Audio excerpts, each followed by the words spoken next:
Welcome back, friends. We're doing steak fajitas on the griddle today.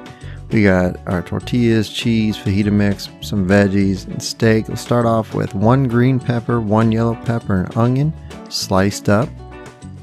Follow that up with our steak that we're going to cut into strips. This is a sirloin. Other options you could use for this are a skirt steak or a hanger steak. Then I'm going to make a quick, simple marinade.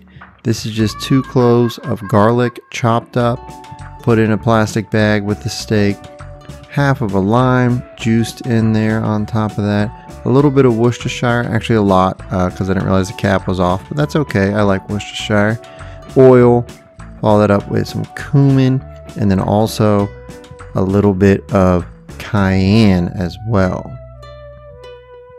Then finally we're going to do a little bit of salt and pepper to go with this, and sometimes instead of salt I will use soy sauce, but since this was fajitas and not just a regular steak, I didn't want to do that, so I just did salt. That's an option for your marinades. Go ahead and make sure you mix it all together well in the plastic bag, make sure everybody's coated, and then I went and put it in the fridge for roughly 3 hours. You see my little helpers coming over as I put it in the fridge there. And we just played with these magnets for the next 3 hours. Fajita mix, usually I just sprinkle it right on top and then add water from my squirt bottle. Someone recommended doing this way, so I gave it a try. Half a cup of water, fajita mix in there, mixed it together, then I just poured it on top. It worked fine. I ended up not using the whole bag of mix, and I felt like I had plenty. I don't know if it's better or worse than just sprinkling it on top, but I felt like I had more control. So just wanted to show you in case it's something you want to try with your mixes. Oil down on the griddle, spread it around.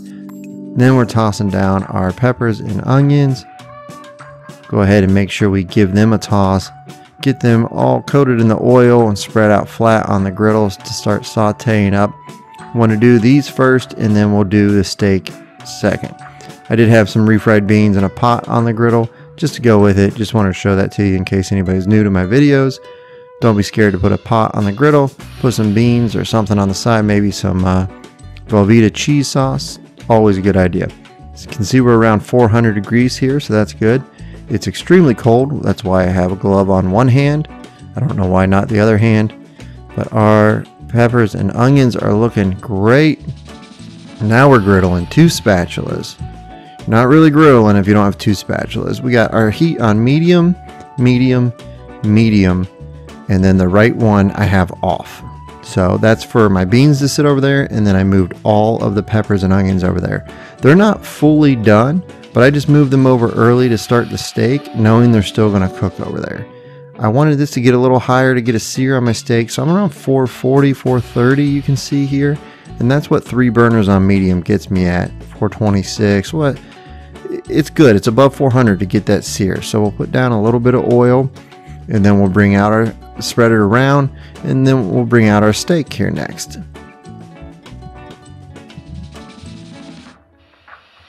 Here we go with the steak. And key here, like I always say, is I like to separate everybody out, make sure they're all touching the griddle individually and not in a pile.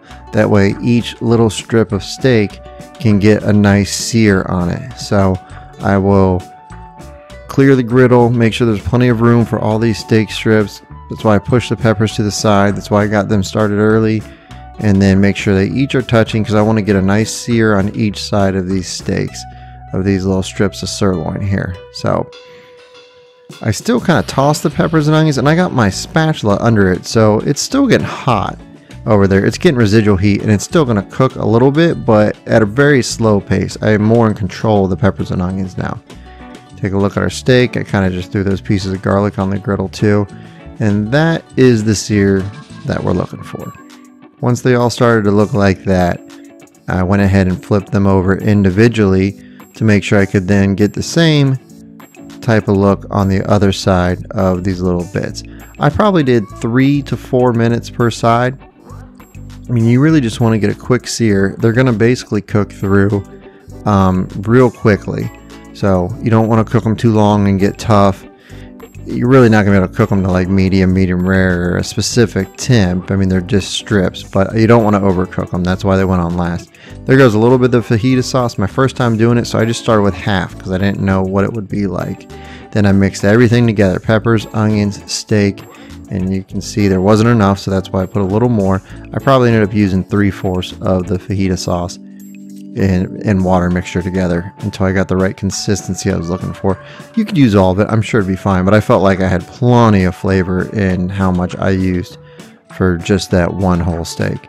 Now I'm on medium. Now I'm turning this one off as well, so I got both the whole right side off, the whole left side still on medium to do my tortillas, so we can turn these into a quesadilla. So we're going to move all the peppers, onions over there, let them just kind of chill.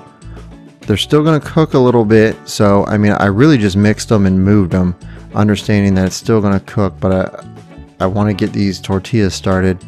First though, I need to clean my griddle because it's all the fajita sauce is on there, and it's like 20 degrees, so that's why there's a lot of steam. Doing the water on the hot griddle, 20 degrees outside. Spatula wasn't working, so I got the big scraper out just to try to make sure everything is nice and clean before we put down some more oil and then go ahead and put our tortillas down. So I just did 8-inch flour tortillas that we're doing for our quesadillas. I mean, you could serve these up as tacos, you could just do it with a rice bowl. I have the beans on the side. You can do this however you want.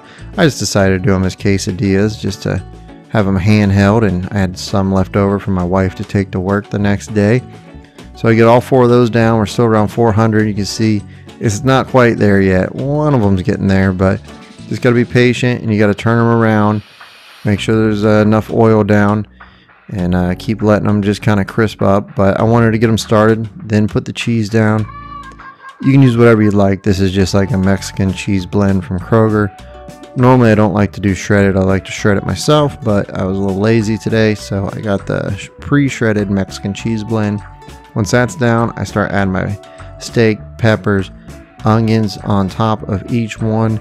It's going to help melt that cheese. It's going to help kind of weigh the tortilla onto the griddle, and we're still getting that crispy quesadilla look that we're looking for. Oh yeah, this is looking good.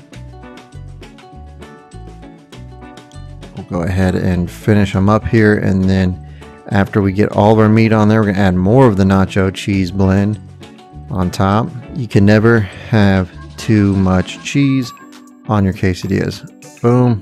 Put down the tortillas. Now they're looking good. Tap them down a little bit so the cheese melts. Then we'll give them a flip and we'll take a look at them. They turned out absolutely fantastic. I'd highly recommend it. If you want to see another steak video, steak dinner, click the video on your screen now. I think I'm going to start my diet next week. Have a good one. Keep on griddling, friends.